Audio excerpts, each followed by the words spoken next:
Okay, so let's begin. So first of all, let's address what this is. This is just a public journal. So the way I'm seeing at it, the way I'm looking at it is this is like a public diary, an open public journal of this person, Parvez Ahmed. So I have a lot of things to say. I have certain realizations that I'm coming across. I've been thinking about stuff like this for a long time, but it's just that I guess I was not in a physical mind space or in a it, I guess the time was just not right for me to make videos like these or something like that. So I hope the audio is coming clear though. I just tested the audio and it seemed to be coming clear. I don't know. I hope it's coming clear enough. So yeah, I put on the AC and I've switched off the fans and the windows are shut so that there is no noise disturbance due to noise, external noise. And I have my apparatus is just this webcam and this microphone. It's fine, I guess. Anyways, so I'm not sure what this video is going to be. I'm not sure about what the topic is going to be. Anyways, like I said, this is a public journal, and I'm not really sure about what topic or what kind of video this is going to be. What this is going to be exactly about. This is sort of an experiment. It is what sort of it is an experiment. It's just a trial and error kind of an experiment. So I'm just experimenting with stuff. I mean, I have a lot of things to say, and so just let me go with the flow. So I watch certain YouTube channels, namely like actualize.org, and I watch certain channels which fall under the category of people and blogs, you can say, where people express their opinions about things, people express their understanding of various things. So that could be so mostly I follow actualize.org, but there are many such channels like that, which is so actualize.org is mostly about spirituality and higher consciousness stuff, or discussion on things, or videos on things which could be considered as like a videos on topics which are beyond this human consciousness, or beyond everyday regular consciousness, you can say. I think that would be a better way to say it. I mean, things that are beyond everyday life, mundane life, everyday human life consciousness. So things like non-duality, epistemology, then spiral dynamics.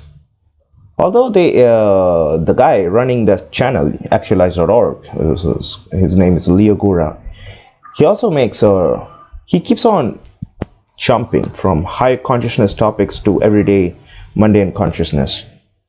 So for example, if you go on his channel, his latest videos will be on topics like, for example, last time I checked, so today is 22nd of April 2022. I checked his channel a few days ago.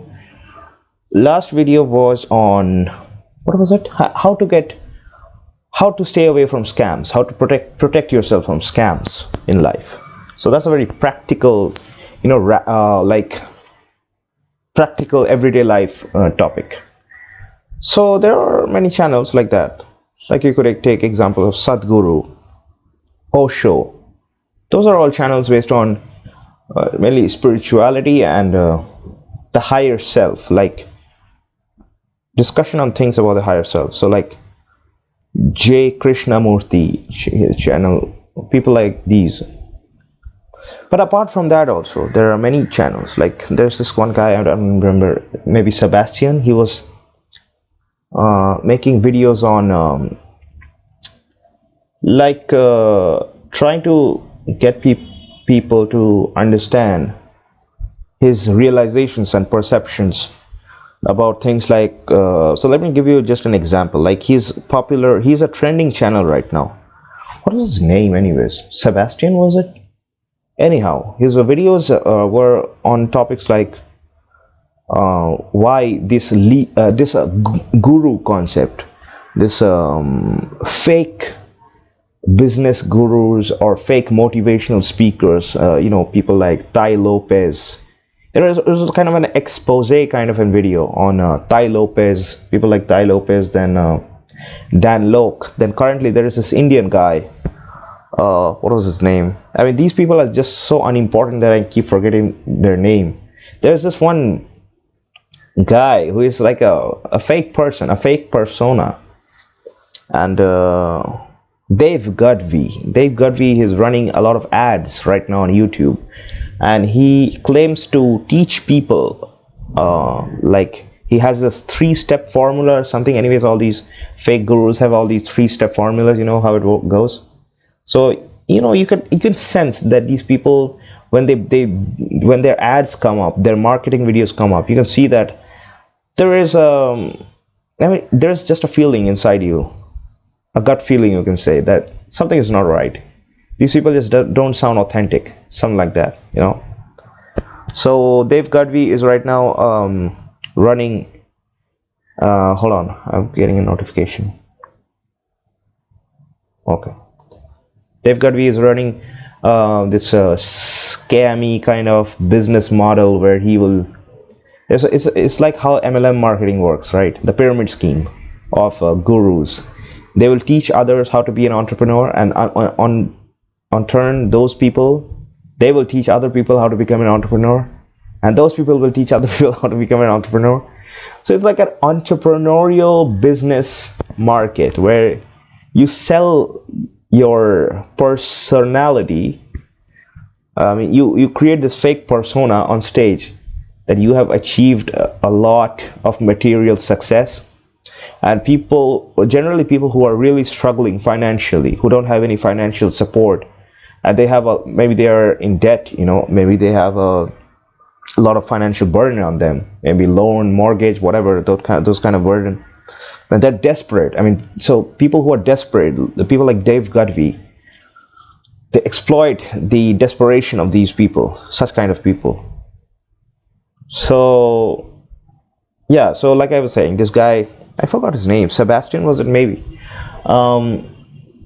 Yeah, so he was making these expose kind of videos where he was exposing these fake gurus like Ty Lopez, Dave Gudvi.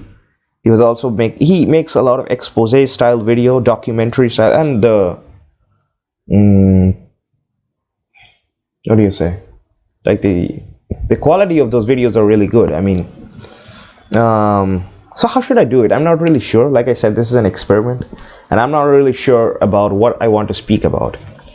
And this, I've thought about this. Like if I pre-plan like a topic, if I pick a topic, let's say any topic, if I pick it up, pre-plan on it, and then I decide that I want to make a video on it. So that will be very structured. This is how I know. Generally, this is how it works on YouTube. You plan a video and then you make a video on it. But this is not that kind of traditional video. It feels very robotic for me. Planning a video, then in its natural sense, the human mind actually doesn't work that way. I'm not really that kind of an hardcore logical, analytical person. I used to be a very logical, very rational, and I still am. I'm rational, but I used to be a very hardcore, logic-oriented, very left-brained, logical person. But I think there were a lot of problems. I used to something just inside me used to tell me that this is stupid, being logical all the time like a machine. People who are logical all the time, they're more like machines. They have lost the human connection. Human beings are like a spirit. They're like a spirit, a bundle of energy, to be honest. In your truest self, you are kind of like a bundle of energy. If you try to why people become hardcore logical people, generally like nerdy people like me, people who are bad at socializing, people who are like not at all extroverts, naturally they're not extroverts, people like introvertish people, ambivertish people, those people tend to turn out to be very logical, because that's kind of in a way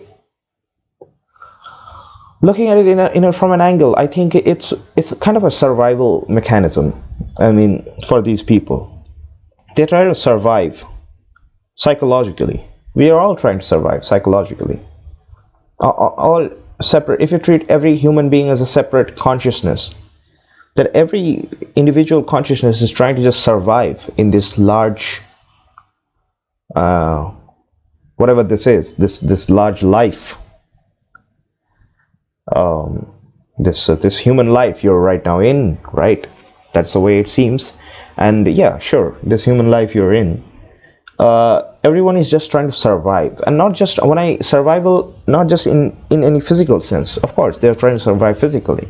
They're trying to acquire food, shelter, living, those basic needs. But on top of that, also social survival.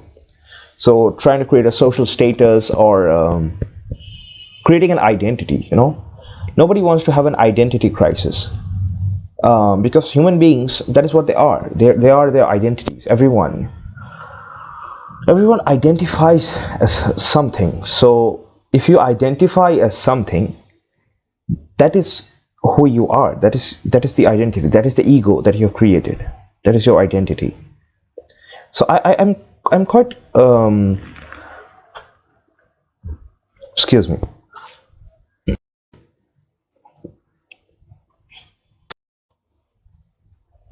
Excuse me. Yeah, like I said, I'm quite aware that what was I gonna say? That human beings. Okay, so I lost my train of thought there. The flow, lost the flow, the universal flow. Yeah, so like I was saying, that I'm quite aware that this video, I mean, this sounds really unstructured. I mean, this is there's not going to be any particular directional flow. I mean, it's like, you can say it's like a solo podcast. And like I said, I mean, in the beginning itself, that this is sort of an experiment I'm doing. I'm trying to, so like I said, I have a lot of things, a lot of realizations, a lot of understandings that I'm experiencing, and I just don't want it to be a waste. And I guess in some sense I want to have some sort of, if I'm being honest, some sort of I want to have a voice, a public voice, because a lot of people, there are some people in these in this collective human population, a narrow segment of the population are full of, maybe not narrow, I think maybe it might be large, I'm not really sure, but there's a segment of the population who are intellectuals. I mean, full of intelligent people. That segment is based on intelligent people, and a lot of those intelligent people, I believe, they never get any voice. I was in a spiritual retreat recently. I was on a 10-day. This was my first spiritual retreat, by the way. So, and I have been meditating, and I have been, getting on board. You can say, I'll try to explain best I can. I have been getting on board on this spiritual journey that I am. We are all in our separate spiritual journeys, but most of the human consciousness, most of the human population, rather, are unaware that they're on a spiritual journey. For example, people who claim to be atheists, hardcore atheists, they are religious atheists, people who religiously believe in atheism, or they have this atheist identity. They identify as atheists. Those people, I think, don't reject any kind of spirituality. They reject any kind of spirituality because they are like hardcore atheists, right? Hardcore atheists. That's their identity. They're hardcore atheists. So if they accept any kind of spiritual thought process or any kind of spiritual discussion, that goes against their identity. That is the mechanism of the ego, the human ego. That is how it survives. The ego self-defense. The ego defends its identity itself, the identity, which is the ego. So I was talking about, yeah, the spiritual retreat. I was on a spiritual retreat recently, and I was on board on my spiritual journey very consciously. And I've been, in some ways, you can say, a little, I've been really lucky, you can say, because from a very young age, since I was a little kid, I had a conscious spiritual quality, you can say, about me. I used to never talk about these things to anyone because people will think that I'm crazy. But I'm taking that risk now, and because people in my life already think that I'm crazy, so it doesn't matter anyways, I guess. And I'll be very honest. It kind of makes me a little nervous when people. When I can see at people's faces when they automatically assume that I'm crazy. It makes me really uncomfortable, and I'm not going to deny it, and it makes me really sad and depressed. But there's nothing really I can do. I mean, because I'm not trying to fake anything. This is me being real, 100% real and authentic. And I'm not really faking anything. So I don't want to change myself and make myself into this fake people-pleasing persona so that I can, stick with society. So that, most people try to fit in society because that's why they try to be common like everyone else. Like I'm going to observe what the people around me are doing, and I'm going to become like them, so that it's, that way it's easier to socialize. I get it, and that's very practical, but I have also tried it, but I have failed miserably all the time because I'm really different from most of the people, I think. And everyone, by the way, no two people are the same. Everyone is different, but it's just that I am so different that it's really very difficult for me to fit in society. I have tried myself from various angles to fit in society, but I think it has done me harm. It has not done me any good, and it honestly, it doesn't do society any good. If this human being connects to his authentic self, I think that is best for everyone else too, in the long run, in the bigger picture sense. I mean, if you see it in a broad sense, not in a narrow sense. Obviously, right now, for example, like I said, so let me talk about the spiritual retreat. I was recently in a retreat, 10-day Vipassana retreat, in a center run by the SN Goenka chain. So they teach you Vipassana, and it's a very hardcore 10 days. It's they tell you in the course, in the second day, the teacher, SN Goenka, who has passed away, but he has his videos recorded of his sessions. So the current students, they watch his videos. And that guy, he researched Vipassana meditation for 10 years, for a decade almost. For a decade, or 10, 12 years. They were showing us in this documentary style video, but they were talking about how SN Goenka founded this course, 10-day Vipassana course, which is free of cost, by the way. I mean, they don't charge anything. You can stay there. There is a hostel. You have to stay there, rather. I mean, you have to stay there for 240 hours, so 10 days. You will stay there. You will be not allowed to use any kind of electronic gadgets, any writing material, no distractions. You cannot write a journal, you cannot talk. You will be under vow of silence for 10 days. You cannot talk, you cannot write anything, you cannot use your smartphone or your laptop. Totally disconnected from internet. Your smartphone, laptop, whatever, will be submitted to the management. You will only get it after you complete a 10-day course. And in between, if you want, you can leave anytime, because it's a non-profit organization. They don't. I mean, they care about you, but they don't care about your money. Their money comes. I mean, their financing happens in this way, that when people do a 10-day Vipassana retreat, something changes in you. Your consciousness basically expands. And those people, after those 10 days, many of those people perform excellent, give excellent performance in their job, or they excel at life, or maybe they were stuck in life, and now they have clarity. They have clarity about things, about why something happens, why something doesn't happen anyways. I mean, suicidal people, depressed people come to these courses, and they get liberated in some sense. And I'm not overselling it, not a bit. I'm kind of like underselling it, to be honest. I'm just trying to keep things, I don't want to over market this thing. So I'm completely aware right now. And to be honest, I'm kind of underselling it. I mean, the intangible value that I've received from this 10-day Vipassana course it cannot be compared to anything. It's immeasurable, and I cannot measure it. It's just intangible, the value they have given me.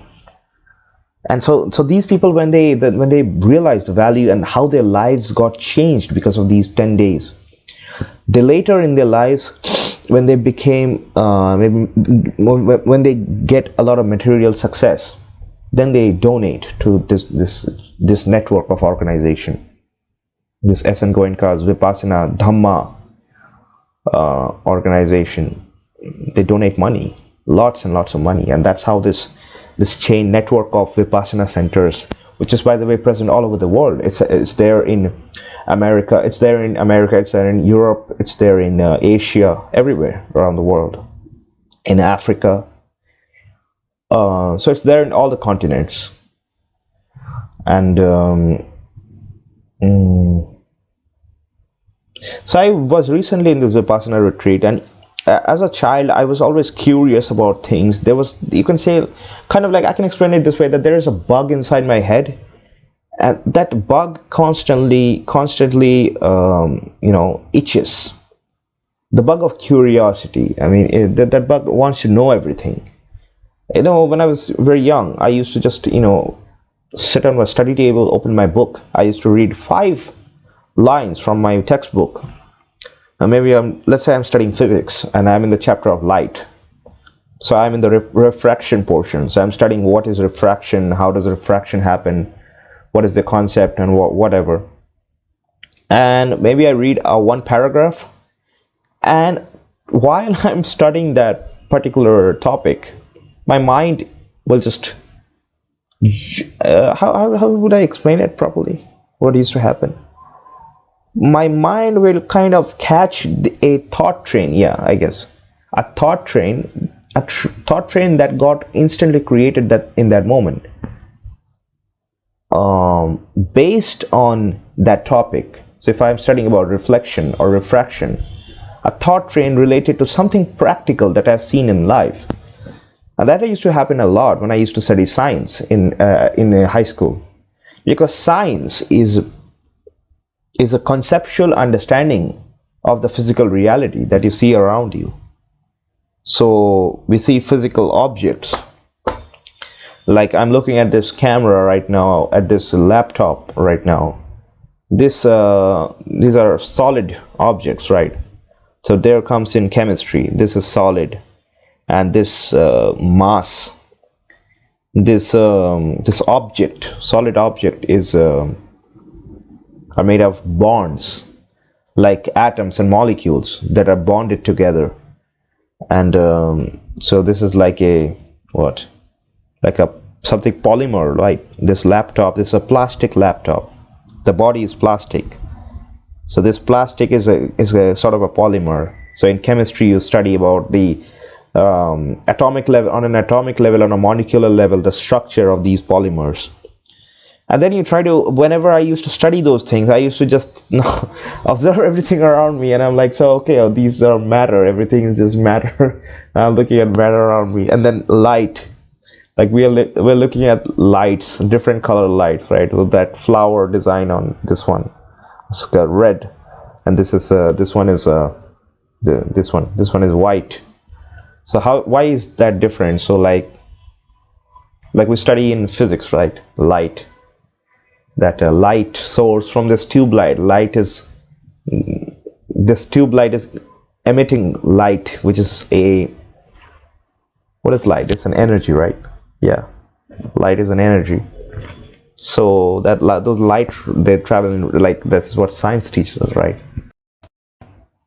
So I don't know what happened. I thought that I would record this whole thing in one go, but there used to be, I think there is some problem with my camera software, and just automatically it stopped the video at the 25-minute mark. Anyways, so I'll just, I guess I can merge this video or something. So like I was saying, the light, yeah. So light, like science teaches us, right, that light travels in rays. So those rays reach, and they fall on these objects, these physical objects, and because of the property of the material of a particular object, they emit back a certain visible wavelength of light, right? So when white light falls, is falling on this wall, let's say, the white light, which has all the different lights in it, the different colors, the 7 colors in it, it's absorbing all of the visible wavelength of the light, and it is reflecting back the visible wavelength, the visible spectrum of that light, that portion, which gives that purple color. So it's towards somewhere that violet color range. So that's how we are looking at it, and we see a purple colored wall. But on this beam is white colored, because this is made of some kind of matter which reflect back the entire light. So it doesn't absorb a lot of it, most of it is reflected back. So as a result, we are seeing a complete white color object. So because this is made of some, and if we look at for example, my spectacles or my hair, this is made of some kind of material that is absorbing all the light, absorbing most of the visible spectrum of light, and hence it appears black. So black is what, right? It's absence of light is black, right? So I used to find these things really interesting, and these to make it, yeah, definitely makes a lot of sense. And I used to get absorbed in these things, in these understanding of reality, and understanding, trying to understand this physical reality that I see around me, trying to make sense of it, I guess. So somewhere traveling through that, when I grew up, I got connected to internet. When I was in high school, I did not have unlimited internet. Like this generation, when it grew up in India, we got really affordable internet became a reality, honestly, after Jio, what Reliance Jio did. So right now in 2022, internet is like cheap, really affordable for most people. So most people have access to internet. I mean, it's like nothing. It's like every day. I mean, it's a taken for granted thing, right? Internet. So I used to do all sorts of things on the internet. Yeah, sure. I used to watch different kinds of videos, different kinds of content I used to consume. A lot of healthy content, a lot of unhealthy content. I guess I was always exploring myself. So after this 10-day Vipassana course, it's more like a lot of things, my consciousness was always there in me, and it was always expanding. But because I'm meditating more so now. So yeah, let me talk a bit about my meditation thing. So the first time I meditated in the year 2014. I got interested in meditation, and I'm like, I've always heard about this meditation, but I'm just curious, what is it, and what's this all about? So I used to go on YouTube and search, like, what is meditation? And these people used to make who has made videos on meditation, they used to tell that meditation is like you bring your awareness to the present moment. And conceptually, I used to understand what they're saying, but it's like the how to do it portion. Like, how do you do it? How do you meditate? I used to try, I used to fail, something used to happen. I definitely saw that, yeah, from the very first meditation attempts, something was definitely happening. There was something I could sense, something, but it was it was kind of subtle, so it was easy to ignore. It's like, maybe this is all bullshit. I mean, it's all, spirituality, meditation, these are like airy fairy bullshit, kind of like, this is just, just casual time pass, you can say. Like, yeah, I'm just, it's like, yeah, people joke, or, it's like a joke, it's like, yeah, I'm thinking about it and then I'll forget about it. It's something like that, nothing to be taken seriously. I mean, these are not serious things. Spirituality, meditation, these are just, it's just like a topic of armchair philosophy. It's like that.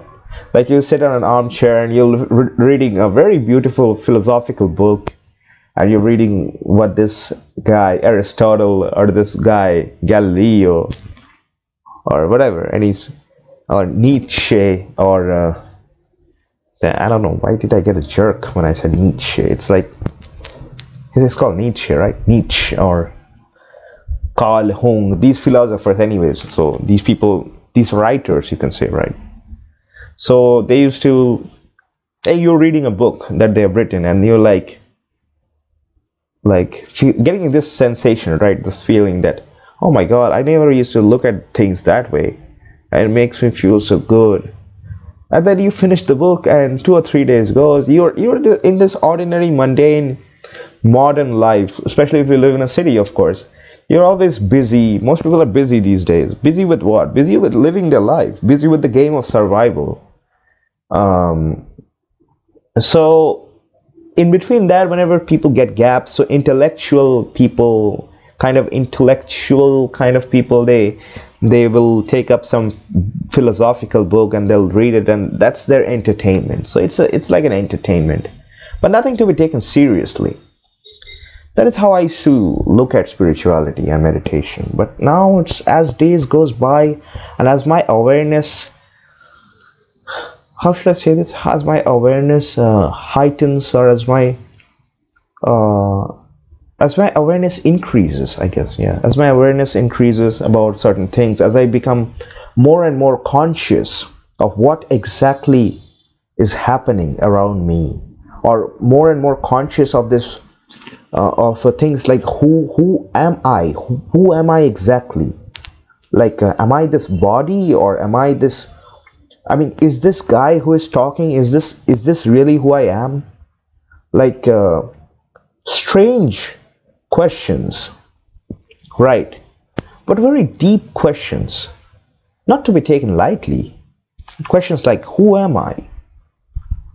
And you cannot really get an answer to these questions. No one can tell you. But and I used to not have any clarity. Very distorted. I used to have a very distorted consciousness. Like, like most people, I imagine. Thoughts are always running. Our minds are always occupied with thoughts. Thoughts about everyday life. This human life that you're going through, this human life that you're experiencing. Thoughts about that, trapped in a thought cycle, a thought trap, you could say. Most modern human beings, and it's not their fault, it's a fault of the environment, especially in these modern times with instant information flow and technology, this modern day and age of information, fast information, quick information. We are always in a stimulation oriented environment. We are consuming graphics, we are consuming information, we are consuming visual stimulation, we are consuming auditory simulation.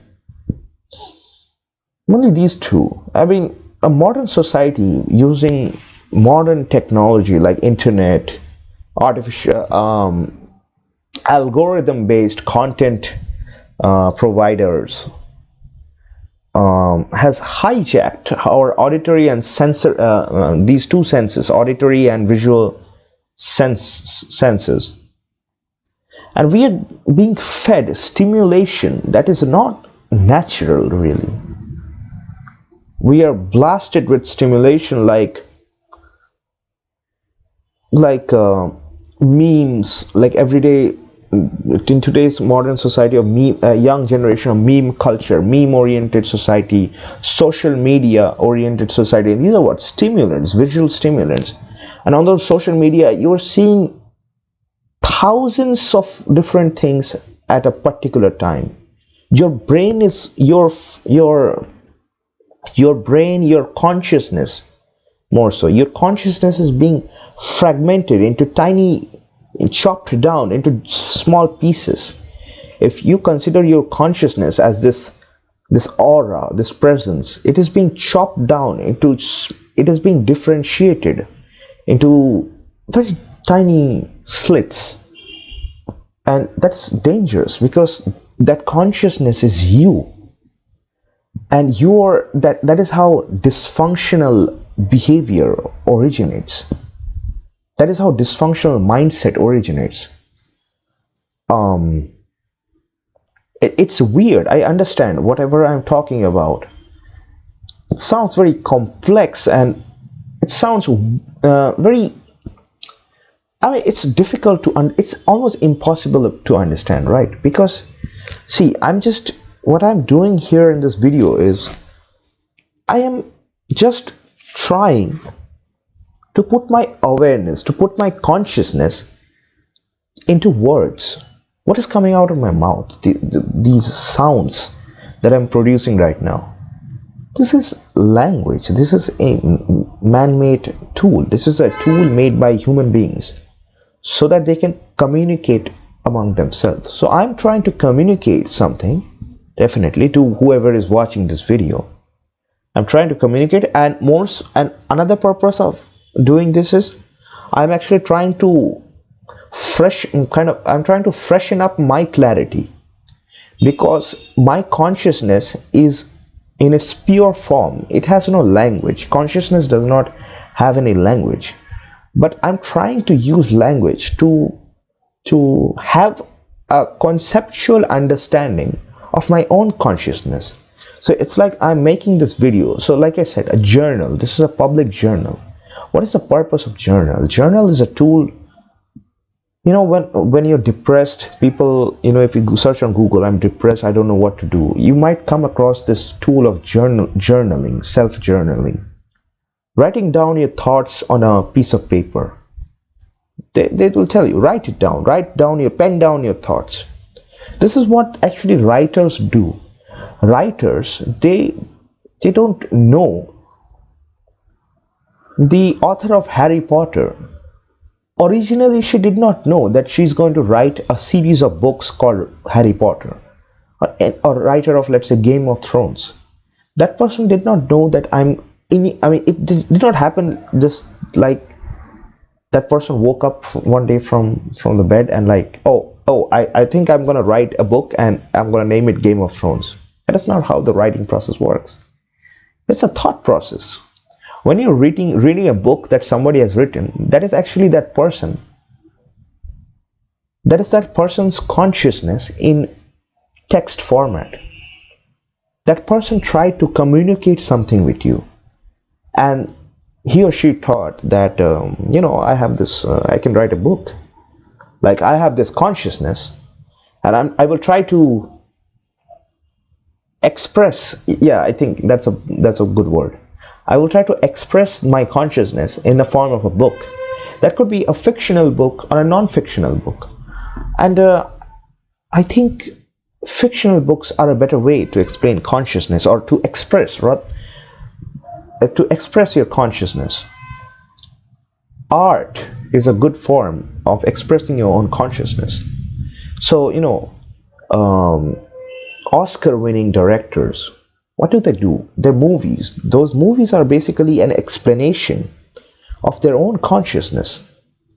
When you watch a movie made by people like Martin Scorsese, or people like Steven Spielberg, when they make a movie, they're just putting their own understanding of reality, their consciousness, into a form of art. A person who painted a picture, the painter of Mona Lisa, the picture of Mona Lisa, that is an expression of that person's consciousness.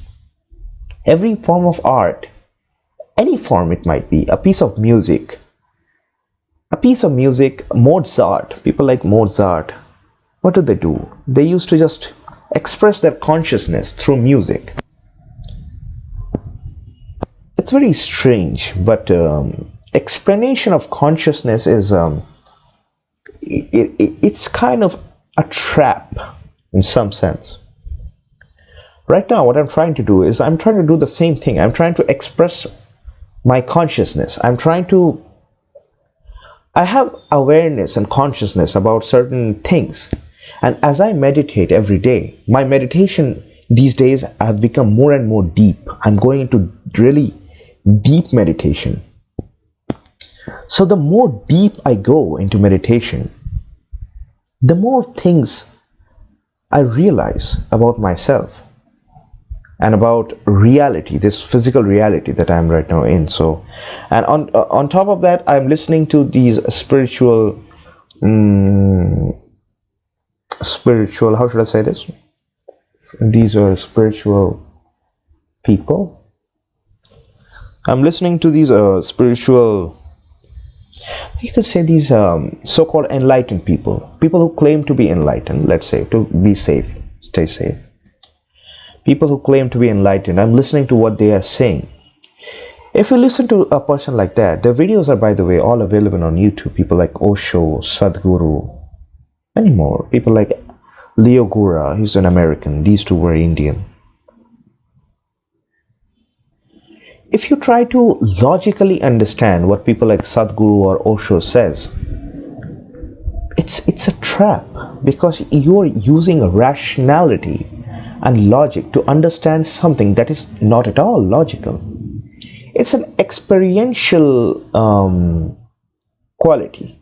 Consciousness, enlightenment, these are experiential aspects of life. You have to experience it. It's like tasting chocolate ice cream for the first time. It's just an example I'm giving. I mean, if you have never tried chocolate ice cream, you probably don't remember when you tried chocolate ice cream for the first time. But definitely, when there was a first time when you tried a chocolate ice cream, you were a little kid, you don't remember, obviously. Even I don't remember. But it's just an example that came into my mind. When I tried chocolate ice cream for the first time I'm eating that first spoon of chocolate ice cream.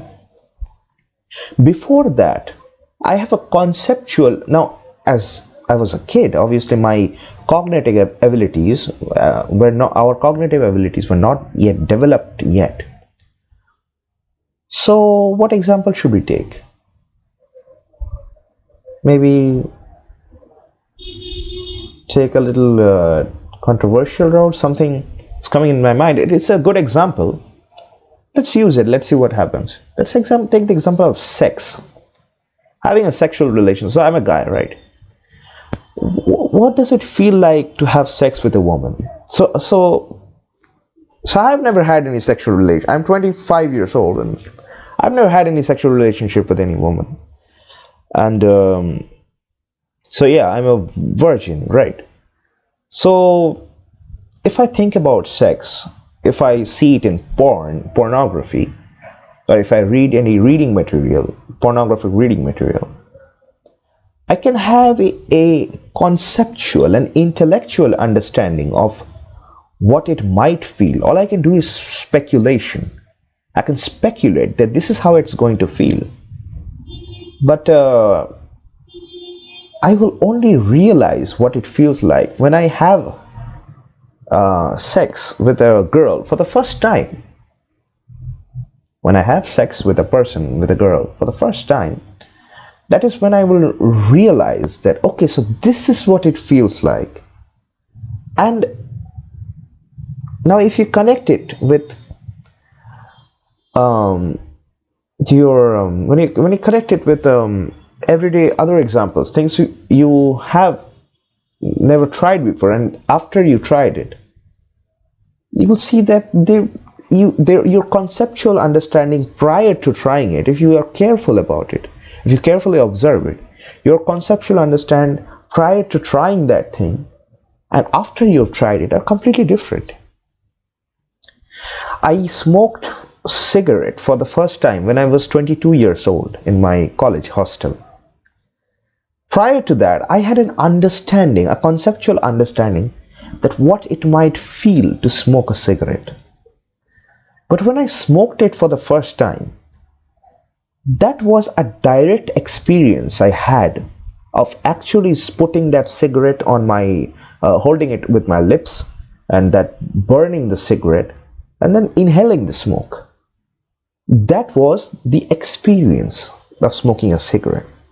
Prior to having that experience, I was a cigarette virgin. I did not know. But no, I am just, I said something wrong. I knew, but it was on a conceptual level, on an intellectual level. Because human beings have intellect, right? We are intelligent creatures. Intelligent creatures. So whatever we hear, whatever we try to understand, we try to create a conceptual understanding of something before we have tried it. So for example, I have this dream of traveling around the world. I have this something inside me. I like to explore different cultures, different languages, because they are so different from my own culture. So I get in a high, you can say, like a kick, by thinking that I want to travel to different countries. I want to go to America, to Europe. And when I say America, I don't mean the country USA. I mean like the entirety. North America, South America. There are so many cultures. Latino culture. In America itself, there are so many different cultures. Just like in India, we have different cultures based on different language groups. So every state you go in India, there's a different subculture. But even more so in America, you will find America is like a collection of the whole world. It's a country formed on based on immigrants. So you will find every culture in America. A tiny population of every culture around the world in America. So I want to visit there, explore America, and not just America. I want to explore Europe, even Africa. So because why? What's the reason? And also on other Asian countries. Reason being that I want to absorb their culture, and I want to compare it with the already absorbed culture that I have, Indian culture. Then based on internet, whatever cultures I find, I always try to absorb things like a sponge around me. Now what I was trying to say is that America example, I was using it as an example. I have never been to America, but I always visualize, being on that flight, and then that flight lands at JFK International Airport, and I go out on the streets, and because I've seen videos, right, I want to stand on Times Square, New York. That is, I just have this fantasy. I want to do that. I'm not emotional about it. I used to be very emotional about it, and I used to be really pissed off that, oh God, when will my time come? When will I go to America? When will that day come that I'm standing on Times Square with this busy, buzzing New York City around me? And I used to visualize that. But now it's as the more I get connected to myself and my inner self, I feel this is kind of like this is kind of like a meaningless dream, actually, to be honest. But anyways, I was using it as an example. See, I've never been to New York. I've never been to Times Square.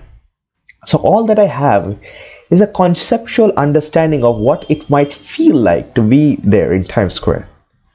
Until and unless that day comes when I'm actually standing on Times Square, New York, I can never really know what it feels like.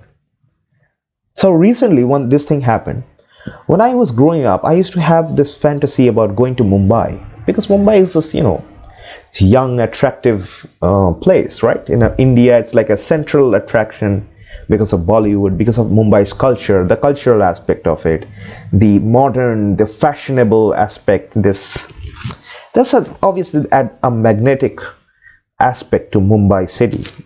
And every Indian wants to at least visit and see Mumbai once in their lifetime. So there is certainly an attraction, a fascination to it. And I used to visualize, like, what would it feel like to go in Mumbai? How would it feel like? I used to think that maybe it would be boring because I'm more like a Western minded person. So I used to think, it's just another place in India. How different could it be, really? But when I actually visited Mumbai, actually last year, to be honest, for the first time, and it was really different. Conceptually, I had this understanding, and it's not like it was not very different. It was not like that it was a day and night difference. But yeah, that conceptual understanding was, I realized that was it. It was just a limited conceptual understanding. And yes, when I actually visited Mumbai, that conceptual understanding, it made sense. It's not like I thought of something and some other thing happened. No, it's exactly whatever I thought, kind of in those lines things happen. But it's just that things happen in those lines. They were not exactly the way I thought of it. So what I'm trying to say is that experience is the ultimate form of knowing something. You never really know anything unless you have experienced something. So because I've been meditating for the last 8 years on and off, it's not like I was consistent. I've given up on meditation several times because they were boring. Meditation was boring, and I used to feel lazy. I'm a really lazy person. I'm a very lazy person. I don't really like to do a lot of physical activity, and I have to go somewhere. Whenever my parents tell me, get ready, we have to go somewhere, I'm like, no, I don't feel like. I just want to lie on my bed, and I just want to finish this YouTube video that I'm watching about something, or this whatever. I'm watching this YouTube video on some spirituality video, or I'm watching this video on nature, or maybe I'm just watching a vlog that this guy is traveling somewhere. So yeah, I'm a very lazy person. That's why I was lazy for procrastinated on meditation also. I used to meditate whenever there were a lot of problems in my life. I used to feel really depressed, really low. Then I used to meditate. I used to feel like I used to meditate for a week or for 10 days. And then I used to feel like, oh, I'm in heaven. Oh man, this feels great. I feel amazing. And I used to just quit meditation. And I used to like, yeah, I on the 11th day, or maybe I'm meditating for 15 days, the maximum I meditated at a stretch was like 2 or 3 months. But that was a different story. I mean, that streak, that time I had formed a habit of meditation, but there were some domestic issues going on in my life at that point. There was my family members had become very, very toxic at that time. And that caused a lot of damage during that time to my spiritual journey. So that's a different thing. I don't want to talk about it. A lot of things happened, and my meditation habit got broken.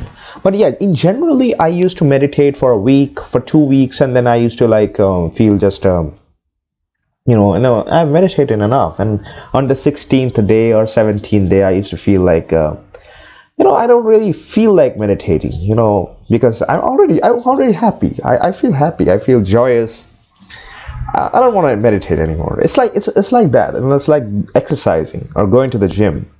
You go to the gym for 1 month, 2 months, and you get, obviously you get a physically fit body, and you can feel it, right? The hormones and the chemicals firing in your brain, the dopamine and the serotonin and the endorphins firing in your brain, they're rewarding you. So you're already getting rewarded because you've been working out for a month or two, right? And so now you feel how should I say this? Now you feel like really, really good. You feel really good, right? I mean, it feels good to work out, and you stop working out because you procrastinate. You think like, oh, I have already gained a lot. I've already gained a lot of muscles. I look good. I look really sexy. Maybe you've been working out for 2 months, and I'm like, yeah, I really feel good. Or maybe not even 2 months. It generally happens on the 1 month mark. After you complete the 1 month, you feel like really, really good, and then you feel like, oh, you know what? Today I don't feel like working out. I already feel good. I don't need to work out. I already feel good. So it's a psychological trap. I mean, we human beings are a slave to our habit patterns, our neurological pathways, the neural pathways that forms in our brain due to negative habits, or forming a positive habit is really difficult. So meditation, I have some kind of an weekly structured habit right now, I would say, because after this 10-day Vipassana retreat, I have like this new flow of meditation now. So I'm really clear about things, and there's no mental blockage or mental fog anymore. I feel really lightheaded, and I don't right now. I don't understand what it even means to feel pain or suffering. But just a few months ago, I was depressed to the point of suicide. I was contemplating suicide. I was really suicidal, and it was scary. I used to tell my therapist that I'm really scared about myself, that I might just kill myself. I will either harm another person in my life, or I will harm myself, and I'm really scared about it. And I'm really lucky because I had that intelligence to understand it. Most people who kill themselves are so wrapped up in their misery that they reach their breaking point, and there is nothing they can do about it at that point. It's really sad. There is nothing wrong with it though. I mean, on an universal, on the grand scheme of things, there's nothing wrong with killing yourself. It's my understanding, you can say. But yeah, definitely it's sad. If you have to kill yourself, it's really, really, really sad. It's a sad thing to do. You miss something. Like my spiritual advisors or people who I watch for a spiritual advice, they tell me that there is nothing wrong with suicide. Or rather, I mean, if you want to kill yourself, you can kill yourself, and you definitely will kill yourself. If you reach that breaking point, any person, when they reach that psychological breaking point, and that's the thing, nobody knows what is their limit, how much abuse they can take. So you're taking abuse from life, from different people, from life in general. You're taking abuse, severe level of toxic levels of abuse, and you'll reach a point where you just kill yourself. I mean, it's just happened unconsciously. It just happened because you just can't take it anymore. But these spiritual people who I listen to, whenever they talk about suicide, they tell that there's something wrong about it. They will give you the idea that yeah, you can do it, it's your choice, but there is just something weird about it, something unnatural about it. And it technically is. It's unnatural. It's unnatural to kill yourself because you're this biological machine who has been programmed to survive. So you're going against nature. Yeah, actually, yeah. In some sense, I mean, I guess you're going against nature, against the rule of nature, or against the flow. More like there's a flow, a natural flow of consciousness, of collective, general, universal consciousness, the infinite consciousness. It's a flow of things. This world that we are in right now, this year 2022, I'm making this video. This earth is rotating right now, right? And the earth is rotating, and also it's revolving around the sun simultaneously, and so are all the other planets of this solar system, and so are all the different celestial bodies in this Milky Way galaxy, and same for the other galaxies. I mean, we have already observed these things through science, right? These things are happening right now in the present moment, and this is the universe manifesting itself. This is the universe creating itself in the present moment. It's like a projector that is projecting things, but except the projector has no particular location. The projection itself is the projector. But I'm kind of getting away from the flow of things. I'm getting too abstract now. I'm getting too deep. Although everything that I'm saying, I'm speaking consciously, and I'm just saying things that I am realizing. It's coming, these words that are coming out of my mouth, I'll try to give you some context that these words are not coming out of my brain, these are coming out of my heart. These words, I am feeling these words, they're coming out of my heart, and that you cannot logically understand it. Logically, obviously nothing comes out of your heart, but it's like a metaphor that I'm using whenever we say now that I'm speaking from the heart right now. It's not rationally possible. Biologically, it's not possible to speak from your heart. But when someone says that, it's a metaphor.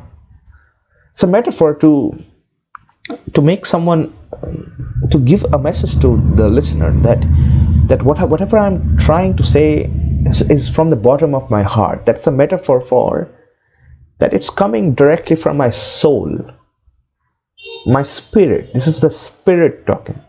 The human spirit is speaking, not this biological machine with a brain who is logically processing things like a machine. It's a spirit that is speaking. The job of the brain is to understand what does the brain do? The brain controls all the various, this thing here. This is a very complex machine. This human being is a very complex biological machine. The brain is the central processing unit, the CPU of this machine. But the brain is not the machine. This is the body, and this is the CPU inside it. There is the CPU. But this awareness of you know. Right now I'm talking about myself. That means I'm aware of this machine. So you are not the machine. You're not the CPU or the machine. You are the awareness. You are the consciousness, the thing that is conscious of this existence of this particular human life. So you are this consciousness. Right now, as I'm speaking, I mean, this is what happens, and this is why I'm doing this video, is that I'm trying to gain more clarity about my own consciousness. So everybody has consciousness in them, but in order to understand that consciousness, we need to understand it. It's just that we need to understand it. But oh man, this sounds like it's like a crazy talk, right? A person who's just speaking nonsense. If you're not able to connect with whatever I'm saying, it will sound like nonsense, obviously. But and so it's just not me. I mean, you take up any claimed enlightened person, any person who claims to be enlightened. Watch their videos. Watch what they have to say. Listen to what they have to say. They will, on a surface level, they will sound like a crazy person. I get it. But if you go deep, if you try to really listen to what they're saying, there's a difference between crazy and intelligent. People like Einstein, they also, in some ways, they're also crazy. People like Einstein, if you talk to them, if you talk to a really, really intelligent person, they will, on a surface level, they will sound really crazy. Intelligent people don't look like your everyday celebrities. They don't have the charisma, the personality of a celebrity, because they're not social and they don't care about social.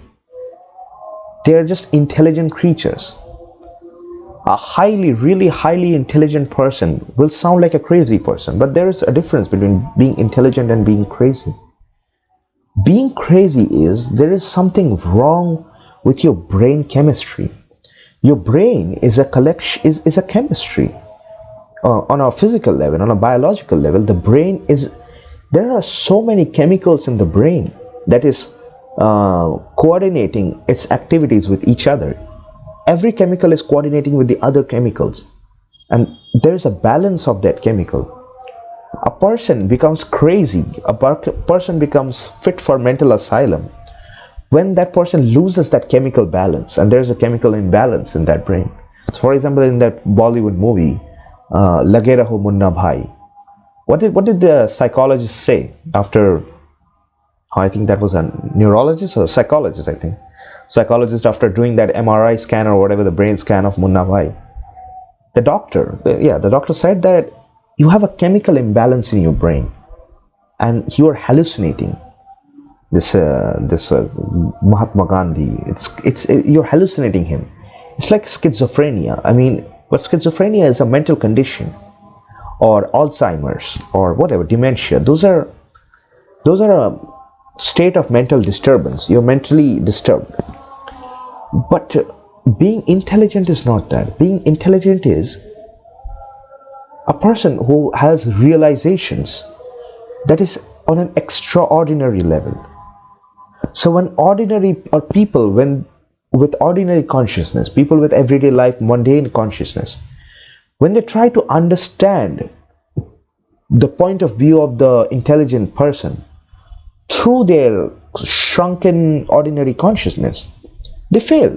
It's not possible to understand a person who is coming from a higher consciousness, coming from a higher intelligence level. A lower intelligence form cannot understand the higher intelligence form. It's just not possible. So what those people can do is that there are tools like meditation, psychedelic trips. They help you realize about these consciousness, these things, or rather help you understand what these people are really talking about, what these people are trying to say. So basically, like, so for example, what Einstein says, everything that Einstein realizes. Einstein, by the way, he said a lot of things that we human beings, we understand these scientific things, the scientific discoveries that he made, the scientific understandings that he gave us. We understand that because that is science, that is a logical thing. But Einstein was also a philosopher, and he had some philosophical observations. Philosophy cannot be understood, it can only be realized. So a lot of things like these people like Nikola Tesla and Einstein, they gave that certain insights. If you search for quotations on Google, you will see several quotations of these highly intelligent people, highly intelligent beings.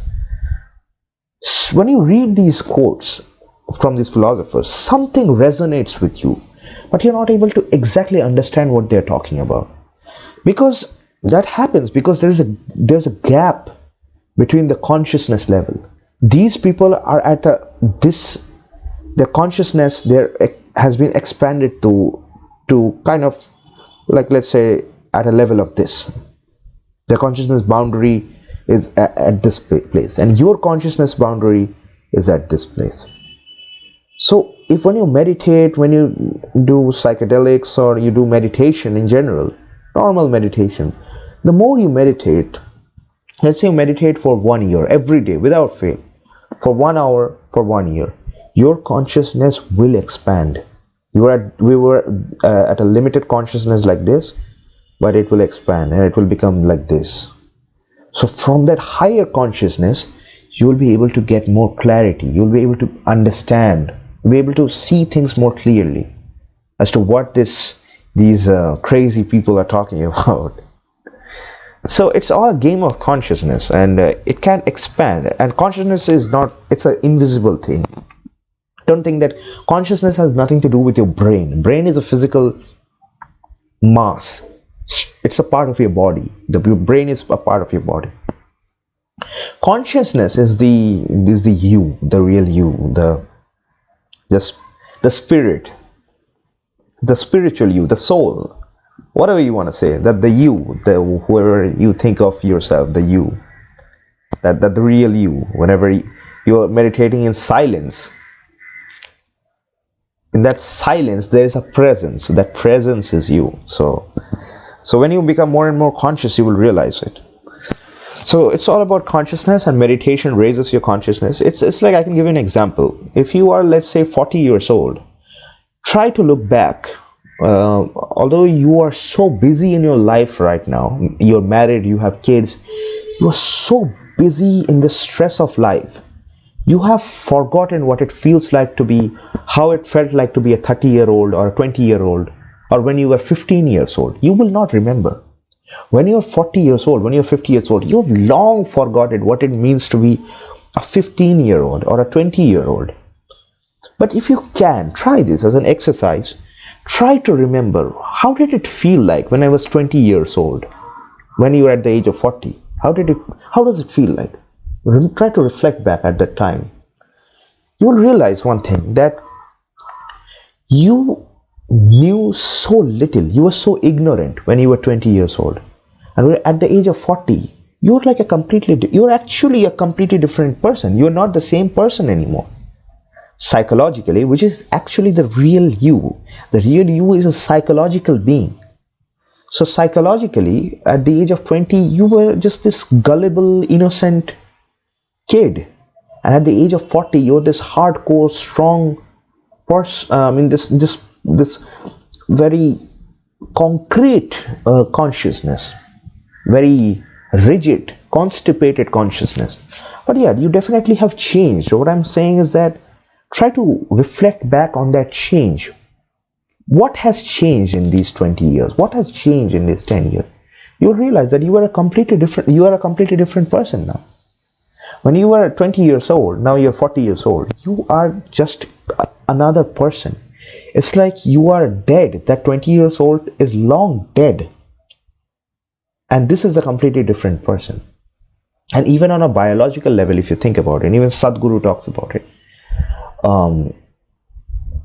every cell, you're made of different cells, right? Biologically, we are a collection of cells, individual cells, single cells. So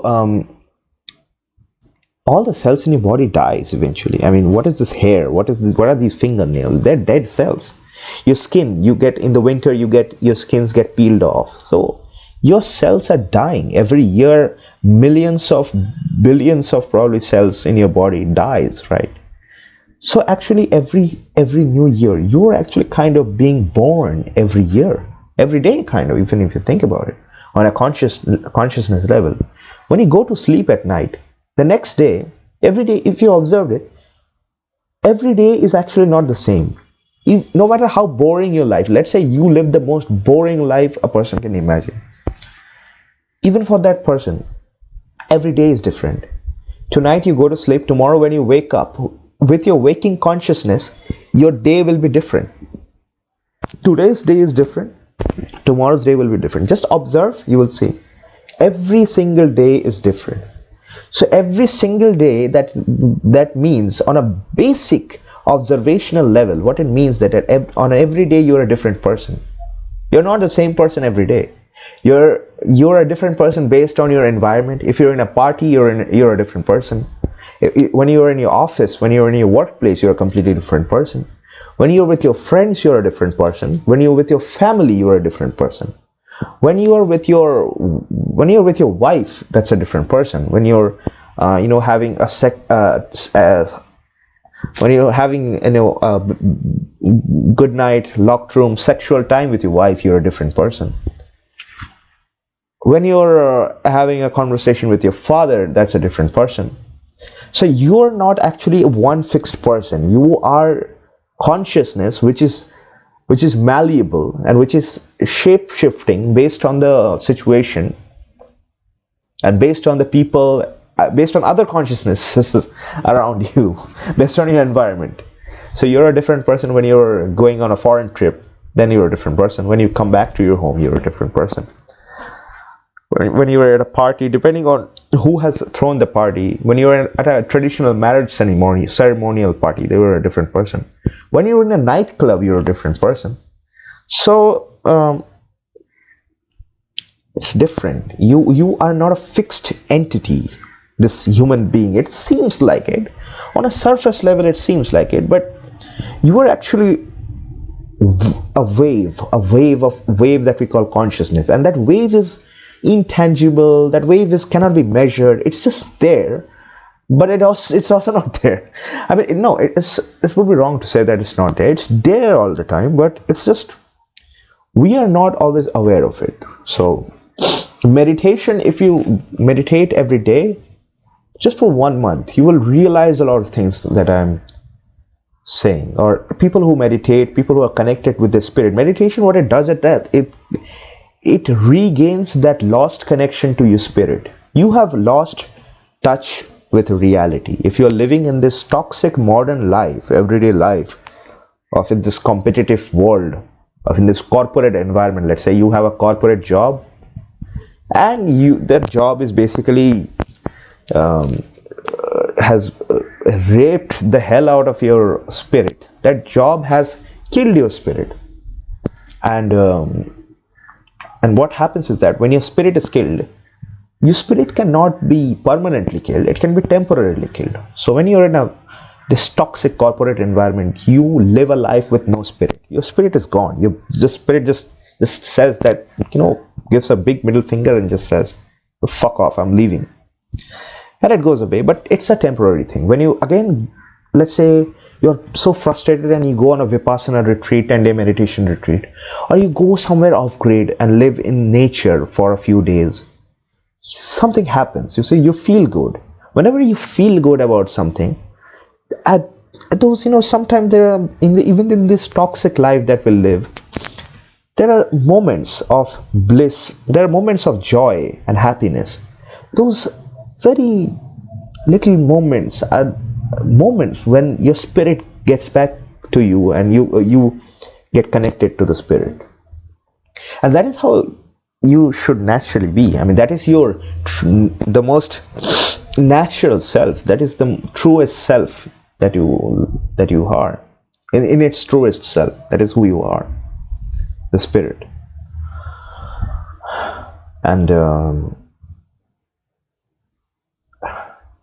well, I just don't know. I can keep talking about it. I can keep continuing it. But yeah, I mean, I'm thinking of making, because see, I am most comfortable in the English language, but for some reason maybe because growing up I absorbed a lot of information in this medium, so that's why I'm most comfortable in this language. But I want to make these videos in the other two languages that I'm also fluent in Bengali and Hindi.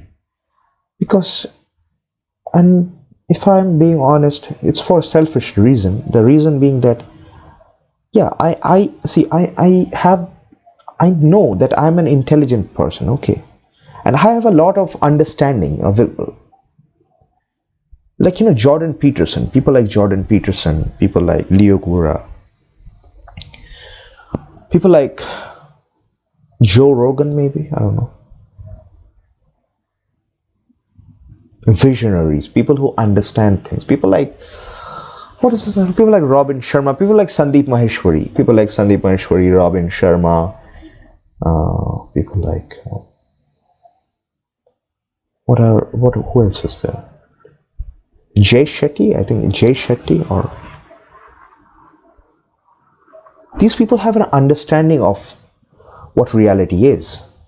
People like Tony Robbins, maybe Tony Robbins. But Tony Robbins is a life coach, and he has a different method altogether. He's not going to try to explain his understanding or his consciousness, but I just want to, I mean, I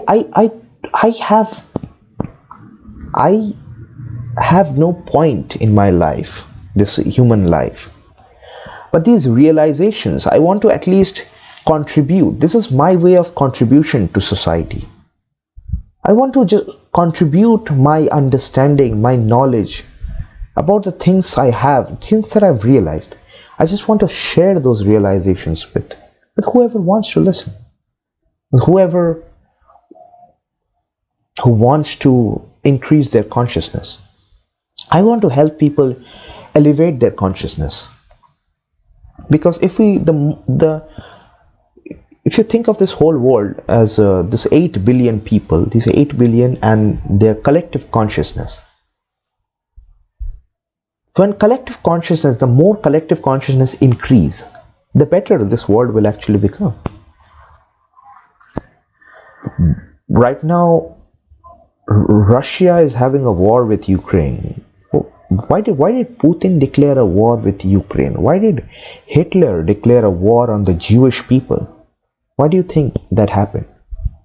It's because of low consciousness. It's because those people had completely lost their spirit. They had become this mechanical robot. It was really sad, and it happened because they just lost it. It's not like because they're bad people. There's no, first of all, there's no such thing as good and bad people. This is a complete illusion. When people are connected, the more deeply connected, the more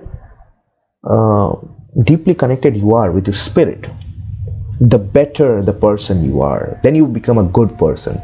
And criminals and rapists and murderers, they don't have a spirit. Their soul, when they were a kid, they had a soul, but that soul just left the body because of their upbringing, because of the environment they were in. They left the body and they became murderers and rapists, and they became torturers and satanic, devilish people. Devil is the absence of consciousness. When there is no consciousness, then there is devil. Wherever there is no consciousness, there is devil. There's evil. So evil is a absence of consciousness. If you become, you just see, the more conscious you will become, the less evil you will feel, the less devilish you will feel as a person. So I said a lot of things, and I don't know what happened with this stupid video player of mine. It's just, I thought, I don't like all this editing nonsense. It's for the this is me just trying to express myself. I don't need any fancy editing. I just need a webcam and this recording software, this camera software. But I order fine. I'll just merge the two. And I will be making this whole thing on the other two languages because I think probably, to be honest, it's mostly because of views. Should I be dishonest? I don't know. Is 100% honesty appreciated? Is it a good thing even as a person publicly making these videos? I don't know. But yeah, I just want to be honest in the sense that I just want to. I make these videos and they don't become popular because they're very long and not very well structured, and topics like these are very deep. Most people cannot understand. Most people come on YouTube for entertainment, come on. But this is like a hardcore educational video. So hardcore philosophy, or not exactly philosophy, whatever you can say. I think it's fair to say philosophy. Fine, no problem. And it's boring. I get it. Philosophy and understanding about life and what it is. It's really boring things. I get it. I completely understand. I myself get bored about it, but maybe I used to. If you meditate, it won't feel boring, because something feels boring when you are not able to connect to something. Then it feels boring. So, for example, let's say if you don't like cricket, no matter how many cricket matches you watch, or no matter how many times you try to play cricket, it will feel boring because you have no spiritual connection to it. Whenever you have a spiritual connection to something, that feels interesting. And if you don't have any spiritual connection to something, it's just boring. Does your job feel boring? Does your work feel boring? And you are doing your job because of the salary that you get? It's because you have no spiritual connection to your job, to your work. If you had any kind of spiritual connection to what you do, no matter what that job is, you wouldn't care about how much you're earning. You just wouldn't care. It won't matter to you, because you're doing the job for the sake of the job. You're not doing it for, like, oh my God, at the end of the month I'll get my salary and then just I'm done. Whenever this happens, man, it's just a horrible life. Yeah, it's just like waiting for that salary. It's a trap. Please avoid it. You're strong enough to do it. I mean, whoever is listening to it, I'm just telling you, it's worth it. Please do it. Just don't kill yourself in a corporate robotic machine job. Don't do it. It's a scam. It will kill yourself. You'll lose yourself. You'll die. Your spirit will die, and you are the spirit. You will die. You will survive on this physical level, but on a metaphysical level, you will die. A spiritual level, you die. So the more you meditate, the more you'll realize what I'm talking about. And anyways, sorry for wasting your time. And I'll now have to translate this whole thing in Hindi and also in Bengali. But yeah, the thing is, as I was trying to be honest and a person of integrity, because I want to see myself as a person of integrity, so I have to be honest. I'm doing it for views.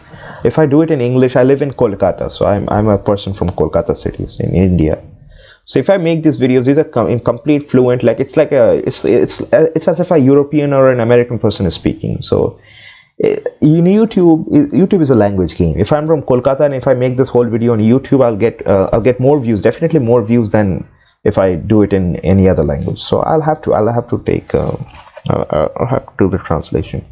But it's just that I do it in English, not because of any selfish reason. I do it because, or rather, I don't do it because of some arrogance reason, because a lot of people have a pride that, oh, I can speak English and you people are little people because you cannot speak English. I used to have that pride, and sometimes that ego self comes up in me. I have that. But to be very honest, whenever I make videos, I make it in English. I prefer to do it because this is the language that I'm most comfortable in.